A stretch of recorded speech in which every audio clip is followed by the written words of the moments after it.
The four laws of photoelectric emission.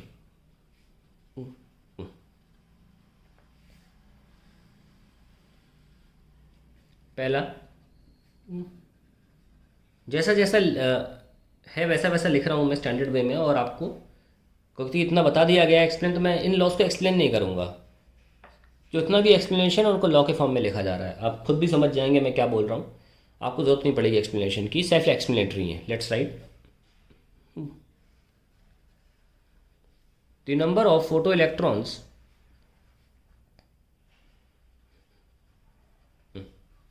emitted per second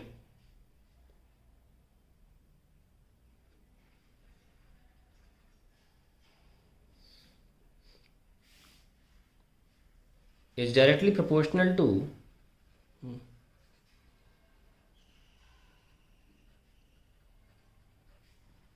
the intensity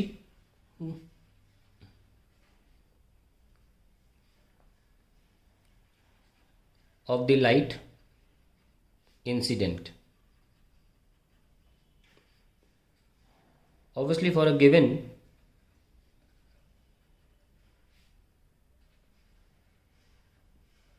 photoelectric material.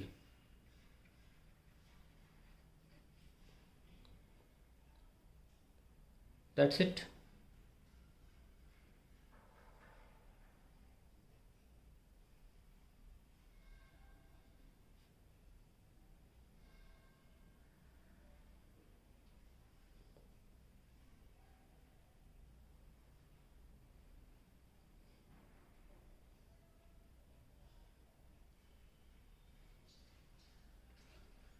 For a given frequency of light used. Second, the photoelectrons are emitted with a range of kinetic energies. With a range of kinetic energies ranging from 0 to a maximum. ऐसा नहीं कि एक ही kinetic energy है, 0 to maximum, कुछ की बहुत कम कुछ की बहुत ज़्यादा। And the maximum kinetic energy of photo electrons is independent of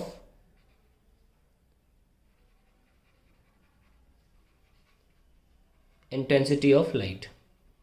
Intensity of light, ये हमें किस ग्राफ से पता चलता है?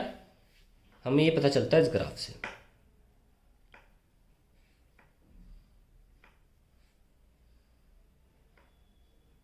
इसको काट दीजिए, बिल्कुल ही मैंने फ्लैट बना दिया था ऐसे।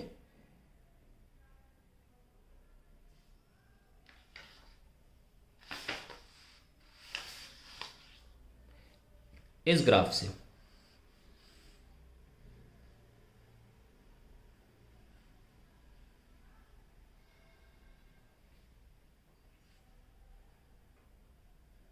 तो देख सकते हैं अलग अलग इंटेंसिटी पे हमको सेम स्टॉपिंग पोटेंशियल मिल रही थी, और स्टॉपिंग पोटेंशियल क्या किस तरफ इशारा करती है? मैक्सिमम काइनेटिक एनर्जी की तरफ इशारा करती है।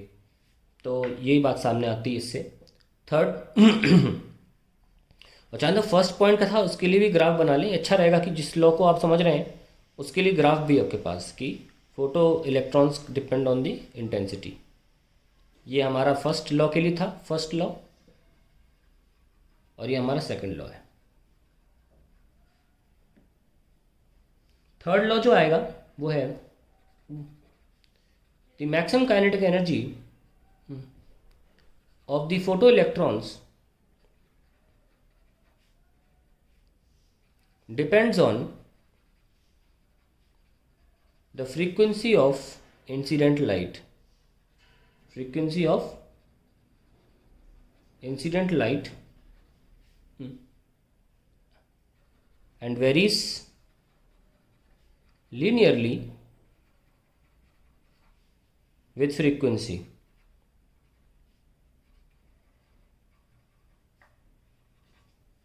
Also, for a given metal, given photosensitive material लिख लें, photosensitive material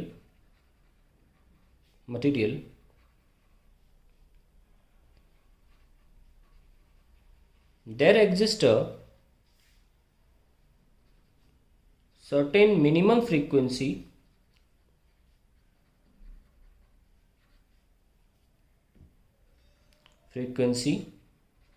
below which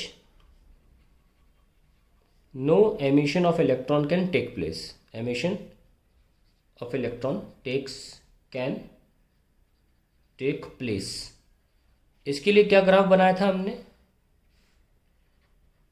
stopping potential, जिसको आप मैक्सिमम काइनेटिक एनर्जी से दिखाते हो, और ये there is a minimum frequency nu naught से दिखाते हैं, कुछ लोग न्यू सी से भी दिखाते हैं, क्रिटिकल फ्रीक्वेंसी बोलते हैं इसको, और डायरेक्ट प्रोपोर्शनैलिटी दिख ही रही है आपको, लीनियर प्रोपोर्शनैलिटी। तो ये ग्राफ जो बनाया गया था, मेटल किसी एक मेटल ए के लिए अगर कोई दूसरा मेटल है तो उसके लिए अलग होगा, और इसको थ्रेशोल्ड फ्रीक्वेंसी भी बोलते हैं, वो हम आगे स्टेप लिखने वाले हैं, मेटल बी। ठीक है, तो मैं हर एक ग्राफ बता रहा हूँ लॉ के साथ बांध कर।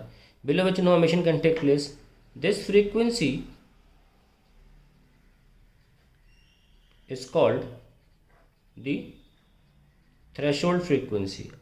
अब आप सोच रहे हो कि चौथा लॉ आने वाला है, अभी तक वो ग्राफ नहीं आया। वो जो ग्राफ था वो इसी से निकला था, चाहे तो आप देख लें, ये बहुत इंपॉर्टेंट ग्राफ है। ये वाला जो ग्राफ बनाते हैं हम, ऐसे नहीं बनाया था, सॉरी,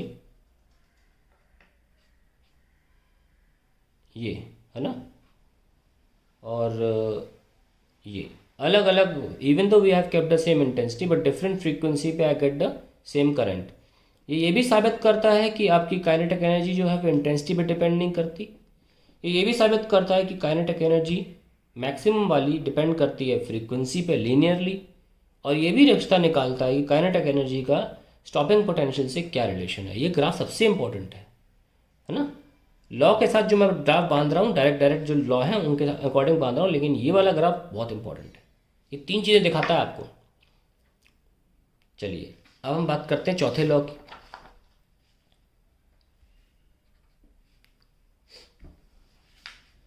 कितने हो गए? ठीक है।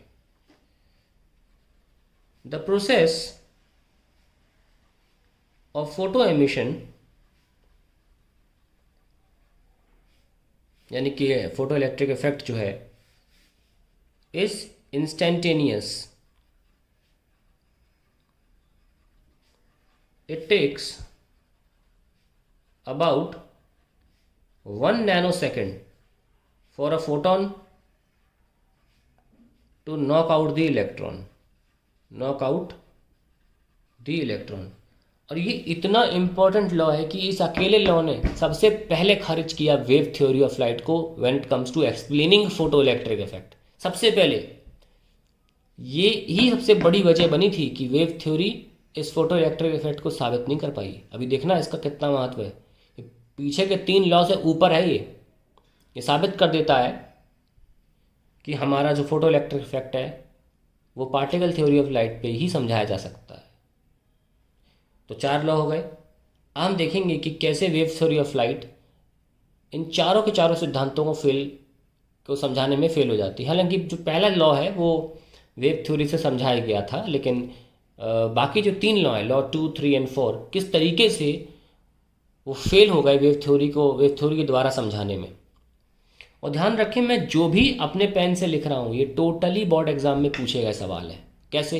Explain how wave theory fails to explain photo electric effect, give the 4 laws of, या give the laws of photo electric effect. और ये 3 ग्राफ आ जाते हैं, इन पर अलग अलग सवाल पूछे जाते हैं। वो तो हम क्वेश्चन जब करेंगे तब क्लियर हो जाएगा कि इतनी ज़्यादा थ्योरी हम लिखवा रहे हैं, इसको सवालों में कैसे पेरोया जाएगा। तो उसके लिए सवाल करने पड़ेंगे, लेकिन जो डायरेक्टली थ्योरी के फॉर्म में पूछे जाते हैं वो 2 सवाल तो हैं। Write down the laws of photo electric effect, दूसरा how wave theory fail to explain photo electric effect. ये तो 2 हैं। अभी अब आइंस्टीन की इक्वेशन चालू होगी तो उसके अकॉर्डिंग भी आएगा। तो आपको हम बताने जा रहे हैं कि वेव थ्योरी कैसे फेल हो गई थी फोटो इलेक्ट्रिक इफेक्ट या एमिशन ऑफ इलेक्ट्रॉन को समझाने में।